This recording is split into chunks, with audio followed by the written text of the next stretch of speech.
उदयवीर भाई जी से परमात्मा के विषय में, कि परमात्मा कौन है, कहाँ से आते हैं, कहाँ रहते हैं और उनके दिव्य गुण क्या है और वह सृष्टि पर आकर के क्या करते हैं।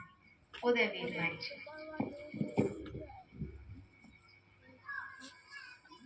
ओम शांति। तो आज हमको जो है उस परम सत्ता जो संसार की सबसे बड़ी सत्ता है, जिसको कहते हैं कि वो एक है, अंग्रेजी में कहते हैं गॉड इज वन, ईश्वर एक है, ऑलमाइटी अथॉरिटी, सर्वशक्तिवान, सभी मनुष्य आत्माओं का पिता। ऐसे उस सर्वशक्तिवान पिता का परिचय देने के लिए कहा गया है। तो उस पिता के संबंध में वैसे तो लोग परमात्मा को जाने अनजाने सब ऊपर ही मानते हैं कि परमात्मा ऊपर रहता है। तो परमात्मा के संबंध में हम आपको 5-6 बातें बताते हैं कि एक तो परमात्मा सर्वोच्च है, माने सबसे ऊंचा। किसमें ऊंचा?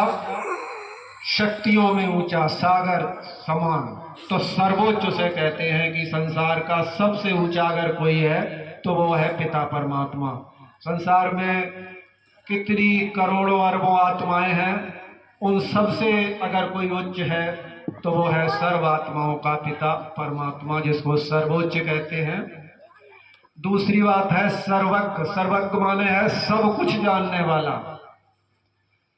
उसको इस सृष्टि का आदि मध्य अंत, कब क्या होना है, कैसे होना है, कैसे मनुष्य आत्माओं का कल्याण करना है, कैसे ये सृष्टि चक्कर चलता है 4 युगों का, ये सारी नॉलेज उसको है। इसलिए उसे कहते हैं सर्वज्ञ, सब कुछ जानने वाला। अगली बात है कि पिता परमात्मा जो है वो जन्म मरण से न्यारा है। जैसे हम मनुष्य आत्माएं जन्म लेती हैं, इस तरह से वो जन्म मरण में नहीं आता। हम मनुष्य आत्माएं माँ के गर्भ में जाकर के फिर जन्म लेती हैं, पालन पोषण लेती हैं, बड़े होते हैं, लेकिन पिता परमात्मा इस चक्र से छूटा हुआ है। एक ही ऐसी परमात्मा है जो इस चक्र से छूटी हुई है संसार में, और कोई नहीं छूटा हुआ है। तो इसलिए उसे कहते हैं जन्म मरण से न्यारा। ना वो जन्म लेता, जब जन्म नहीं लेता तो शरीर नहीं, और शरीर नहीं तो मृत्यु नहीं होगी उसकी। तो वो है जन्म मरण से न्यारा। अगली बात है कि वो है सर्वमान्य। संसार के सभी धर्म से मानते हैं, चाहे वो संसार का कोई भी धर्म हो, सिख, ईसाई, बौद्धी, क्रिश्चियन, हिंदू, जितने भी संसार के धर्म हैं, उस पिता को सब मानते हैं। और किस मानते हैं उसे? कोई ज्योति के रूप में मानता उसे, कोई नूर के रूप में मानता है ना, कोई प्रकाश के रूप में मानता, कोई नूर के रूप में मानता। तो उस पिता को सर्वमान्य है। संसार में वही एक ऐसी हस्ती है पिता परमात्मा जो संसार की, जिसको संसार की सभी आत्माएं मानती हैं। तो वो पिता सर्वमान्य है, सर्वोच्च है, सब कुछ जानता है, उसे सारा ज्ञान है सृष्टि का, और सर्वोच्च है। इसके बाद जो है पिता परमात्मा का हम आपको और थोड़ा सा सूक्ष्म परिचय देते हैं कि उस पिता परमात्मा का नाम क्या है। संसार में हर एक प्राणी का नाम होता है, जितनी भी संसार में मनुष्य आत्माएं हैं सबका नाम है शरीर के आधार पर, लेकिन उस पिता परमात्मा का नाम है उसके कर्तव्यों के आधार पर। तो वो पिता क्या करता है? वो पिता संसार की सभी मनुष्य आत्माओं का कल्याण करता है। कल्याणकारी होने के नाते उसका एक बहुत ही प्रसिद्ध नाम शिव रखा गया है। शिव को संस्कृत में कल्याणकारी ही कहते हैं, तो उसका जो नाम है वो है कल्याणकारी शिव। दूसरी बात, उसका रूप कैसा है? नाम तो है उसका शिव, कल्याणकारी। रूप है उसका ज्योति समझ लीजिए, नूर समझ लीजिए, लाइट समझ लीजिए, प्रकाश समझ लीजिए, लेकिन चैतन्य है ये। संसार में लाइट तो है लेकिन चैतन्य नहीं है। लेकिन पिता परमात्मा जिसको लाइट कहते हैं तो वो चैतन्य है। तो उसका रूप ज्योति, नूर, प्रकाश, लाइट, एनर्जी, ये उसका रूप है। अगली बात, उस पिता परमात्मा में कौन कौन सी विशेषताएं हैं, कौन कौन से उसके गुण हैं, क्या क्वालिटीज है उस पिता परमात्मा की।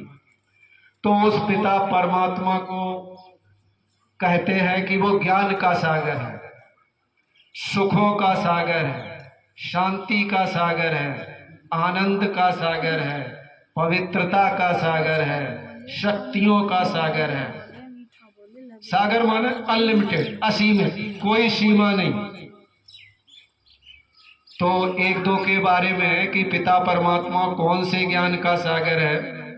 संसार में बहुत सारा ज्ञान है, कई प्रकार की विद्याएं पढ़ाई जाती हैं, इंजीनियरिंग, डॉक्टरी, बैरिस्ट्री, बहुत सारी नॉलेज संसार में है जो एक मनुष्य दूसरे मनुष्य को पढ़ा करके वैसा बना देता है। लेकिन पिता परमात्मा के पास कौन सी नॉलेज है? ये नॉलेज नहीं है जो संसार में मनुष्यों के पास है।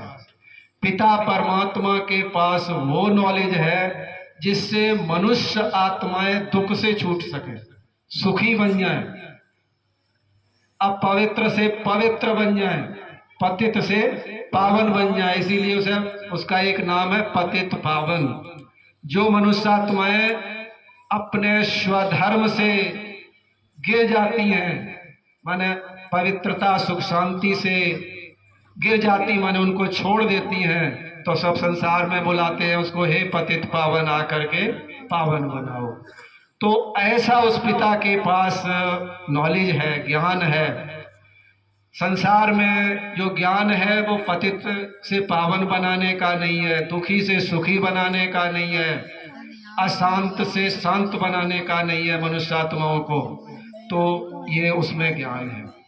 तो वो ज्ञान का सागर है, सुखों का सागर है, सुखी कर देगा मनुष्य आत्माओं को, है। दिव्य गुणों का सागर है उसके पास। जितने दिव्य गुण है संसार में, जितने श्रेष्ठ गुण है, वो सब परमात्मा के अंदर है। तो वो इन सब का सागर है। तो इस तरह से पिता परमात्मा के ये गुण हैं, सुख का सागर, शांति का सागर, आनंद का सागर, प्रेम का सागर। संसार में जो प्रेम है वो स्वार्थ का प्रेम है, लेकिन परमात्मा निस्वार्थ सेवा पूरे संसार की करता है। उसके लिए उससे किसी से कोई भी किसी प्रकार की इच्छा नहीं रखता, कामना नहीं रखता। तो वो प्यार का सागर है। तो ये परमात्मा के हैं गुण। इसके बाद परमात्मा के कर्तव्य क्या है, क्या कार्य करता है परमात्मा इस सृष्टि पर आकर के। देखिए, संसार में हर प्राणी के अपने अपने काम होते हैं, हर बड़े बड़े व्यक्ति के अपने अपने काम होते हैं। जैसे प्राइम मिनिस्टर के अपने काम, पीएम के अपने काम, सीएम के अपने काम, है ना। और पिता परमात्मा के कौन से काम है?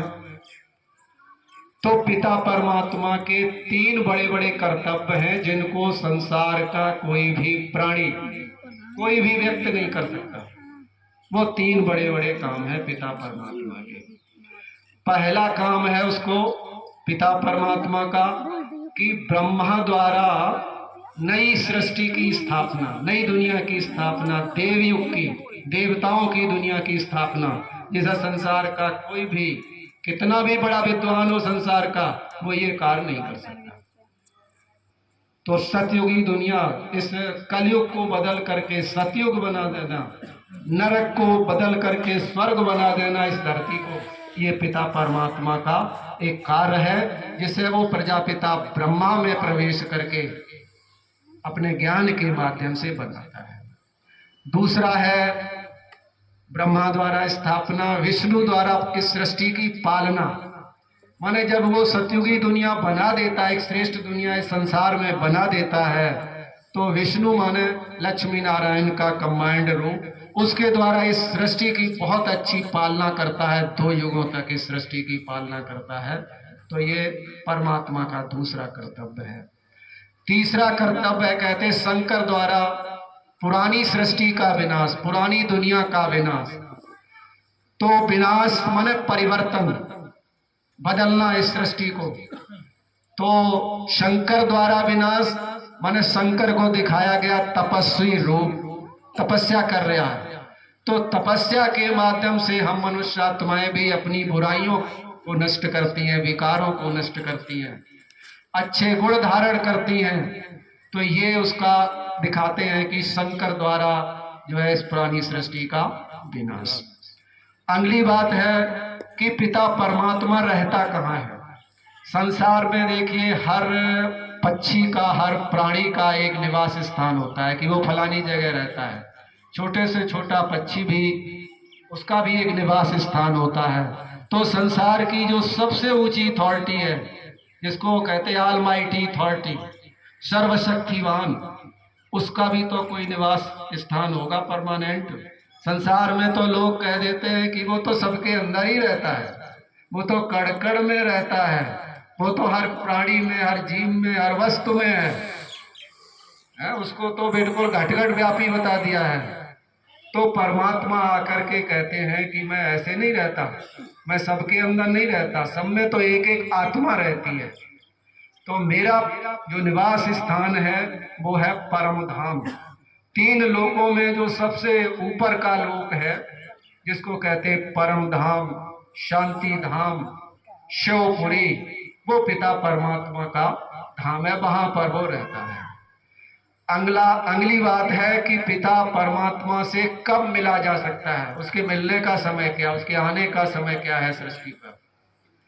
तो जब चारों युगों में ये सृष्टि चक्र लगाते लगाते कलयुग के अंत में पहुंचती है, चारों युगों का चक्र लगाते लगाते सृष्टि अपने कलयुग अंत में, अंत के पड़ाव में आती है, जब सारी मनुष्य आत्माएं दुखी, अशांत, परेशान हो जाती हैं, चारों तरफ दुख, अत्याचार, अनाचार, व्यभिचार फैल जाता है, सारी मानव आत्मा, मनुष्य आत्माएं, मानवता दुख अशांति से करहा रही होती हैं। ऐसा समय होता है कलयुग के अंत के समय में, जिसको परमात्मा ने नाम दिया संगम युग। संगम युग माने मिलन का युग, 2 युगों का मिलन हो रहा है। कलयुग समाप्ति की तरफ जा रहा है और आगे नई दुनिया, जिसको देव युग कहते हैं, देवताओं की दुनिया कहते हैं, वो आने वाला है। ऐसे बीच के समय पर जिसको परमात्मा ने नाम दिया पुरुषोत्तम कल्याणकारी संगम युग। तो ऐसे मिलन के युग में परमात्मा इस सृष्टि पर आता है, क्योंकि परमात्मा की ऐसे समय पर ही जरूरत होती है। आज के समय में हर मनुष्य आत्मा को परमात्मा की जरूरत है, आवश्यकता है। हर मनुष्य आत्मा उसको अपने अपने तरीके से, अपने अपने पूजा के माध्यम से, अपने अपने तरीके से उसको बुला रही है। आज के समय में तरीका उसका कुछ भी हो सकता है, लेकिन परमात्मा को बुला सब रहे हैं कि हे भगवान इस सृष्टि पर आओ और हमें दुख शांति से छुड़ाओ। तो ये परमात्मा के आने का समय है। तो परमात्मा जब इस सृष्टि पर आता है तो हम मनुष्य आत्माओं को 3 रूपों में मिलता है। एक तो पिता परमात्मा बाप के रूप में मिलता है, वो हमारा बाप है, पिता है। पिता के रूप में पिता का कर्तव्य क्या होता है? पालना करना। तो पिता के रूप में वो हमें पालना करता है और हमें श्रेष्ठ बनाता है, पालना करता है। और दूसरा टीचर के रूप में जो उसकी शिक्षाएं हैं, सहज ज्ञान और राजयोग की, जिससे मनुष्य आत्मा दुखों से छूटती है, वो टीचर के रूप में आकर के वो हमें पढ़ाता है। और अगला जो है परमात्मा सतगुरु के रूप में भी हमारी आकर के सदगति करता है, माने हमें एक श्रेष्ठ रास्ता बतलाता है। हम मनुष्य आत्माएं दुखों से छूट जाती हैं, सुखी हो जाती हैं, तो वो हमारी सदगति हो जाती है। और जीवन मुक्ति जिसे कहते हैं, जीवन में रहते हुए, जीवन मुक्ति कोई सतयुग में ही नहीं होती, इस समय भी परमात्मा जीवन में रहते हुए सभी दुखों से हमें छुड़ा दे, आत्मा सुखी बन जाए, निरोगी बन जाए, उसे कोई चीज अपने परवश ना हो आत्मा किसी प्रकार से, तो उसे कहते जीवन मुक्ति। जीवन में रहते हुए सभी प्रकार के दुखों से, अशांति से परमात्मा मुक्त हो जाए, तो परमात्मा ये हमारा जो है सतगुरु के रूप में कार्य करता है। तो इस तरह से पिता परमात्मा ने आकर के अपना परिचय दिया है, जो आज आपके सम्मुख मुझ आत्मा को ये परमात्मा का परिचय देने के लिए कहा गया है। ये पिता परमात्मा ने ही आकर के इस सृष्टि पर हम मनुष्य आत्माओं को दिया है। ओम शांति।